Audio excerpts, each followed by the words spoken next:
said Oh, he comes triple S. Wow, this character is really good. For releasing you from a grudge. Oh, he doesn't walk. My man strolls. I like it.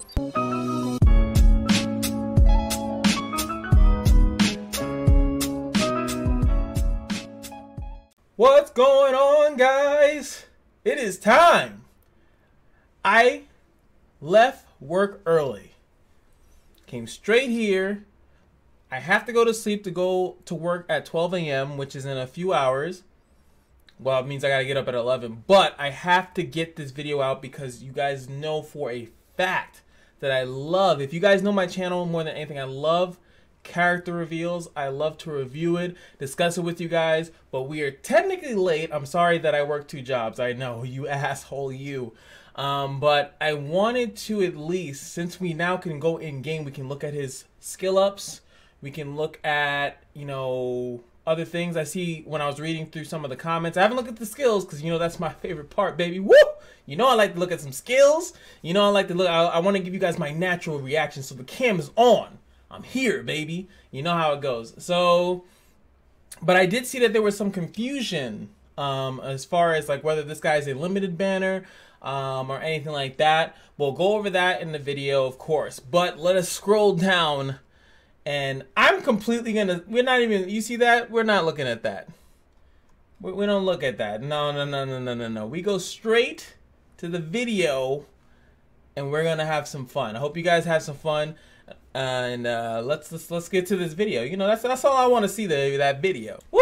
All right, finally got the video. I was in like the wrong screen. I was like, where the fuck is this video? All right, finally got the video. Let's check out KAYRON, a King Shadow who deals in grudges. Let's check this out together.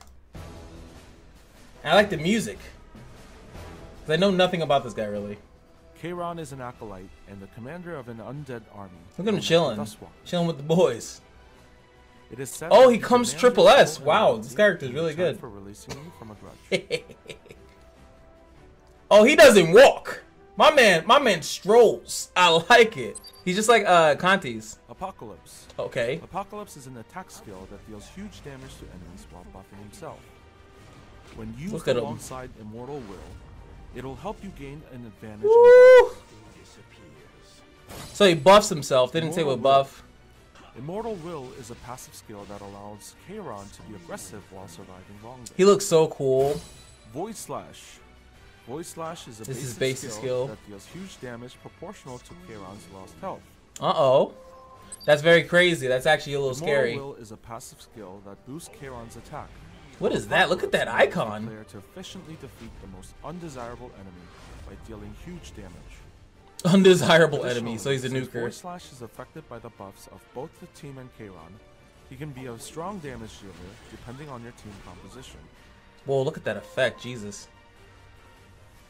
Alright, so that was kind of like, the way that he described it was a little weird, so I'm definitely going to have to look at like actually what that does, like how he buffs himself.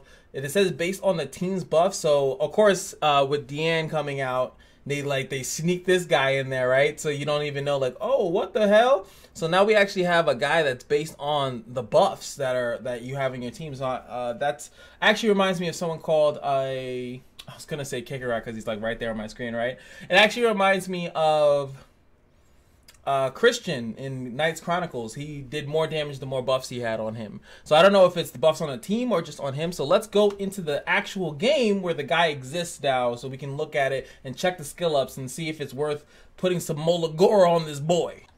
Alright, so here he is. This is his lovely little banner and all that good stuff. Also, this is just to show you guys that this is a standard drop rate up banner. This is not a limited banner like Deanne. I know that some people were confused about that, but it is not that. Let me just show you guys here. By clicking on this, you will constantly see that this is back to the 125, baby. This is where I get all my good shit, the 1.25, baby. That's where we live at, baby.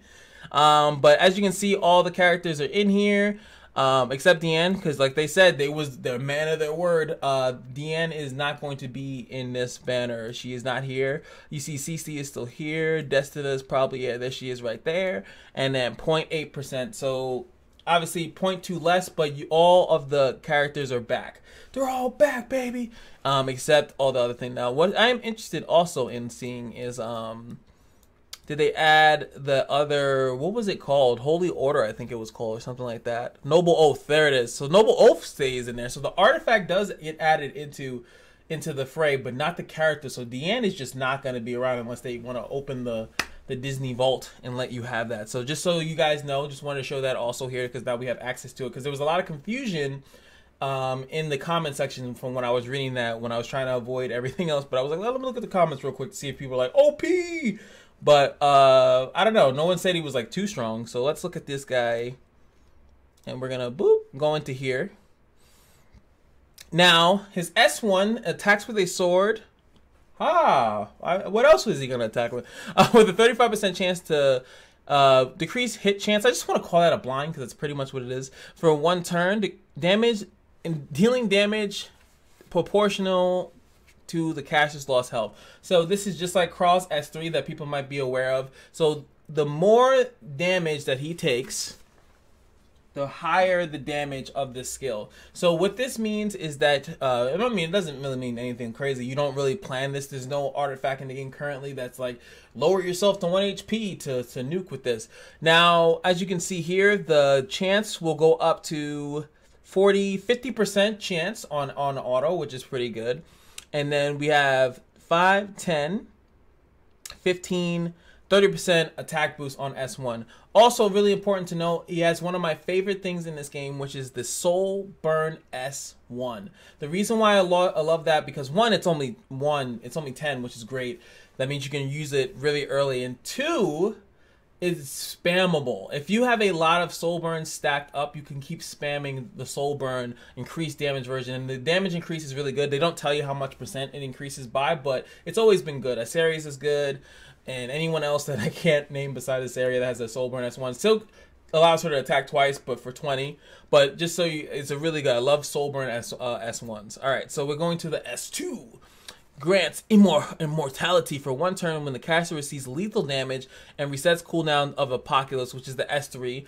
Can only be activated once every 9 turns. Same thing with actually Arbiter Vildred has a thing of similar to this nature.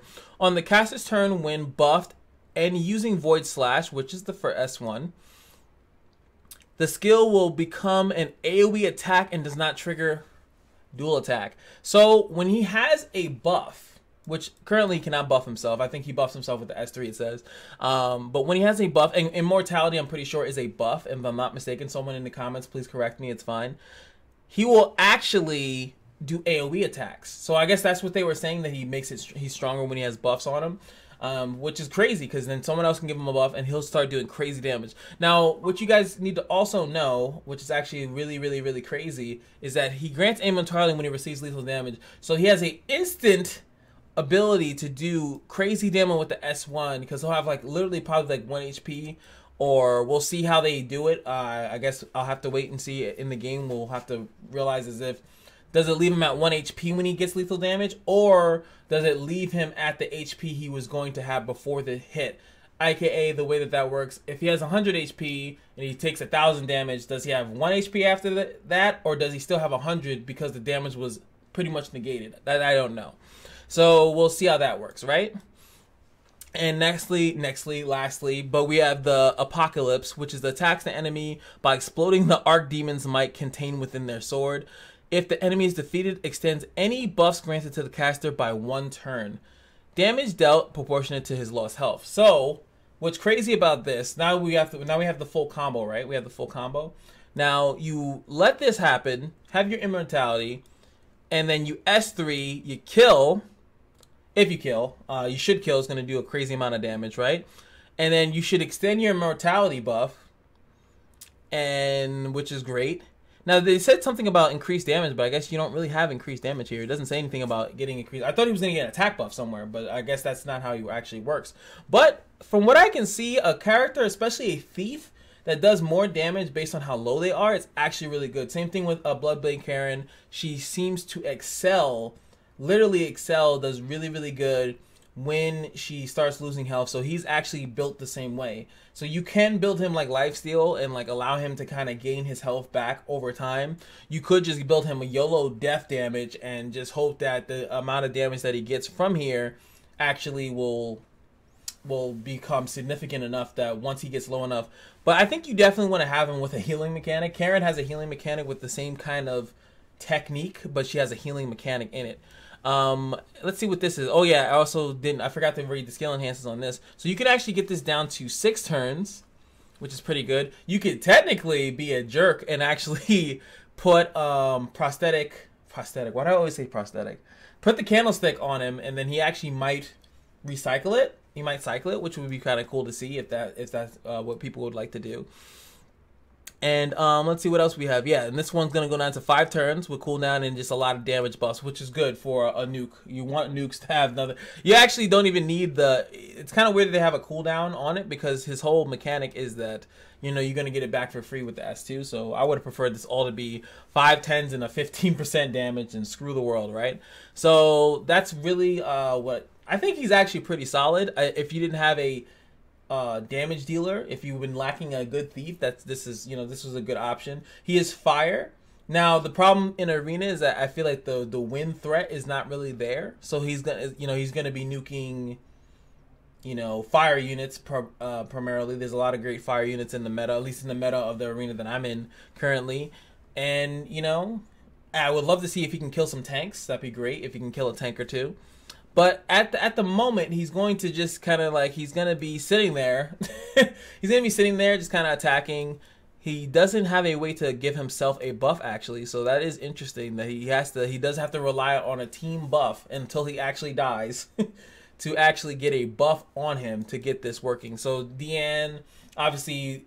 It's funny that they're nerfing Elson, but they got this guy. Him and Elson's are going to be BFFs. And if he's not on a team with a buffer, it's kind of a waste of time to even have him. He needs a buffer in the team to really shine out. And then, of course, come in there with that crazy S3 look and really, really shake the place up. So I'm interested to see if he's going to be a popular thing. We're going to summon for him because fuck it, right? You got to summon for the new characters. But I also saw on this page, on this lovely page here, I'll pop it up in a second, that there is Assassin Sid and Maid Chloe. That means I got some more reviewing to do. So I'll see you guys in the next video. I hope you guys appreciate the hard work. I'm trying my ass off to reach 500 subscribers on YouTube. I'm trying hard to get to the point where we can make money off YouTube so we can quit one of these jobs. Working 2 jobs is terrible for content creation. It really puts a damper on things. I'm late to releases and stuff like that. But I hope that you guys like the effort that we put in, that I put into, getting this out. Really trying to explain exactly good things to put on it. As far as artifact goes, the thieves kind of use the same artifacts. Obviously, Rihanna is going to be pretty good on her, good on him, and same thing with the, I feel like the artifacts are pretty much the same. I'd rather go into that with a character guide, but because I don't know all the artifacts by name. So, yeah, that's probably why too. All right. But he looks good. He looks good, man. I approve. I approve of this. I approve of this message.